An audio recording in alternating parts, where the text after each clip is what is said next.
je donne des indications, des informations, des renseignements. Une partie. Donc, lolo, mais c'est les Sénégalais, moi j'ai fait découvrir cet homme. J'ai affirmé que mon mot donné fonds politique, l'argent de la présidence. Macky Sall était président, Antoine était au palais, au ministère de l'Intérieur, magistrat, ministre de l'Intérieur. Donc, yoyu, bokay wax, il faut nga am foko tek. Donc, bo amé foko tek te mu leer, nga cité nit ki ni ki li la, mais qu'est-ce qu'ils peuvent? Merci beaucoup. Nous dugg légui ci deuxième dernière dernière partie émission bi nga xamné mom len jaglel le débat.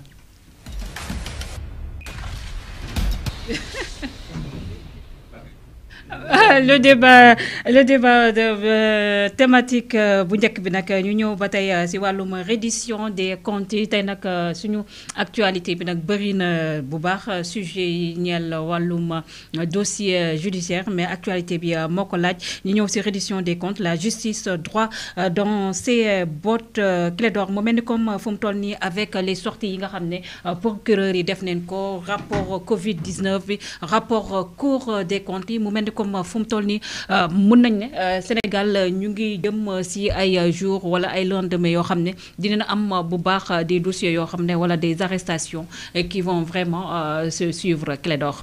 Pardon, excuse-moi. J'étais en train de lire les commentaires, excuse-moi. Hein. J'étais en train de lire les commentaires. Clédor avec les commentaires. Ça m'arrive largement, mais... Voilà, non, viens. Par rapport au dossier politico-judiciaire et Clédor, mu mel ni comme fu mu toll nii avec les sorties yi nga xam ne procureur def nañ ko rapport Cour des comptes yi def nañ génn na Covid 19 et ses lots de révélations et ramifications tey jii mu mel ni comme fu mu toll nii lu ëpp ci Sénégalais yi ñu loon ko xaar rawatina les 54% des Sénégalais yi nga xam ne ils ont voté pour le PASTEF fu mu toll nii ñu ngi war nañu dem ci ay lendemain yoo xam ne dinañ am des arrestations. Non, arrestation yi kay commencé na ba pare. Xam naa day yokk kay parce que ñun bi ñu nekkee fii doon jàmbat yéexaayu justice. li ñu doon joxe comme argument mooy am na ay dossiers yoo xam ne dañu fekk mu pare ba pare. Au moins ces dossiers là waroon nañ leen mën a instruire. Mais l'information mooy procureur nee na moom bi mu jotee dossier Covid bi yàggul. On a fait 1 an de pouvoir quand même. Yàggul. daf ko jot rek jox ko dig attention loolu information la bu ñu war a jàngat. mooy yàggul ci ñoom. yàggul ci ñoom. lan la yàggul ci ñoom. dossiers yi. Environ 1 semaine mëtul weer. On a fait 1 an mëtul weer. Et dans le débat public c'est exprimé cette impatience là pendant longtemps. ñaata yoon lañ fi martelé ni au moins xanaa dossier Covid 19 bi nga xam ni fekk nañu mu pare ba pare. Moustapha loolu ñaata yoon lañ ko fi wax boobu au moins xanaa war nañ ko mën a teg ci table bi mais quand le procureur dit parce que loolu bëgguma foon àgg mais il faut que ñu àgg ci que bi ñu ko jotee yàggul il situe les responsabilités il se dédouane lenteur bi du ci moom ba mu ko jotee 1 semaine mu def ci lu mu ci def jox dig ñaari fan ñett mu def ci lu mu ci def ñu jébal juge d'instruction procéder aux arrestations donc la machine vient d'être lancée. Pourquoi seulement maintenant? C'est ça la question. Donc, quand sera-t-il des autres dossiers? Légui, Albert Boulgi, m'a levé le drapeau blanc pour qu'on aille vers un cessez-le-feu juridique. Parce que, nous savons ces rapports-là, mais il séisme politique là, à plusieurs épicentres. L'épicentre principal, c'est Macky Sall.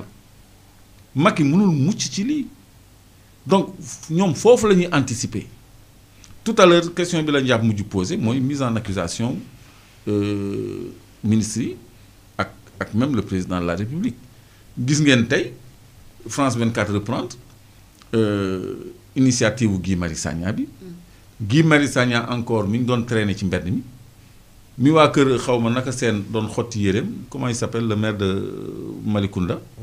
Maguette Sène ay nitam yi nee nañ ñoo xotti woon ñoo ko agressé woon léegi kooku nga xam ne moom lañ doon traîner dans la boue ak ay nitam ñi nga xam ne ñoo doon xeex démb ak ay ñu doon wax ay forces spéciales ay ñoom maire Amidia ak ñooñu mais ñooñu ñooy taxawal haute cour de est-ce que yéen a ngi xalaat l'histoire comment elle se réécrit ñi nekkoon quartier femme fii ak ñi nekkoon Rebeuss ak ñooñu mais ñoo nekk ci penc bi tey di woo ministre yi. te ñoo nar a àtte di yootu Macky Sall. Albert Bourgi di yooxu ni non bu leen ca àgg day ñaaw day doy waar. Robert Bourgi parce qu'il y a aussi Albert Bourgi. Oui. Robert Bourgi dama juum merci de me rectifier. Donc loolu day wane rek ni la machine est maintenant lancée kenn mënatu ko téye kon dafa mel ni justice bi nga xam ne ñoom la ñu yaakaaroon ne ñoom ñoo yéex du woon ci ñoom parce que fu dossier bi tagoon ba ñoom ba procureur Ndoye ñëpp xamee nañ ko ñàkk caaxaan. procureur yi mënuñu dajaloo ba noppi di wax lu dul dëgg c'est pas possible. bu nee bi mu jotee dossier bi yàggul mais loolu man dafa lënt sama xel. On a fait 1 an quand même de pouvoir. Et les gens ont manifesté leur impatience pour cette reddition des comptes. Quel est le problème? Mais Macky, mais le corps dal, faut que dal ko. Et c'est ça la résolution de Guy Marius Sagna et de l'Assemblée nationale, qui est un pouvoir autonome d'examiner les voies et moyens de mettre en accusation le président de la République et les ministres concernés. Comme Alioune Tine moom jàpp ne ne le président Bassirou Diomaye Faye et son premier ministre dañoo war a toog waxtaan ak le président Macky Sall. xam nga ñu mel ni Alioune Tine. oui.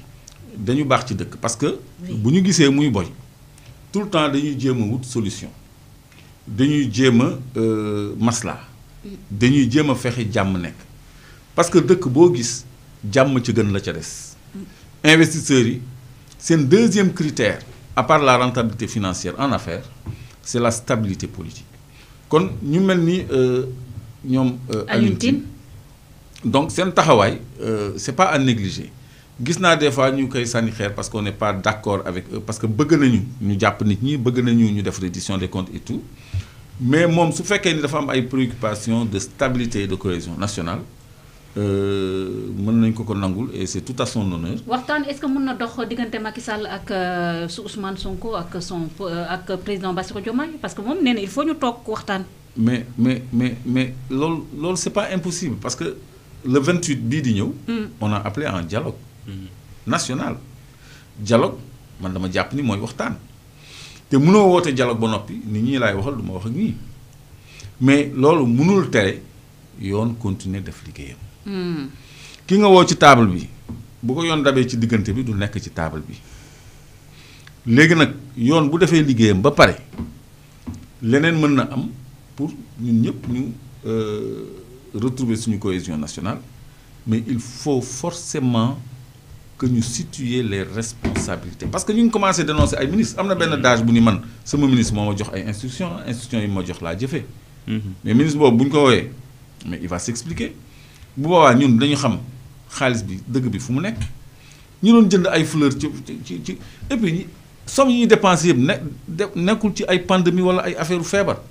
ay fleurs ngay gis ay ceeb ay kenn xamul donc loolu il faut que ñu situer toutes les responsabilités. rapport CENTIF bi tamit bu leen ko fàtte. CENTIF ay rapport le publier donc benn rek lañ ci instruire moom mooy bi jàpp Tahirou Sarr ak Farba. mais la liste est longue.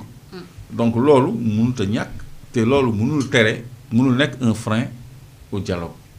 Mais dialogue dans la justice et dans la vérité.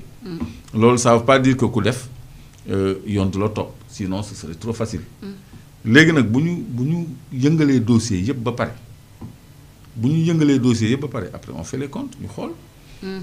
waaw naka la ñuy defee jàmm suñu biir parce que on va vers des horizons yoo xam ne on a besoin de tous les Sénégalais pour reconstruire ce pays. Merci beaucoup Clédor. Cher Ousmane, reddition des comptes, la justice droit dans ses bottes mu mel ne comme fu mu toll nii mën nañ ne lépp pare na ñi nga xam ne moo nekk les procureurs génn neen ba joxe sax ay nombre de personnes yoo xam ne déféré na leen le procureur Ibrahima Ndaw mu ngi wax lu toll ci 27 personnes yoo xam ne déféré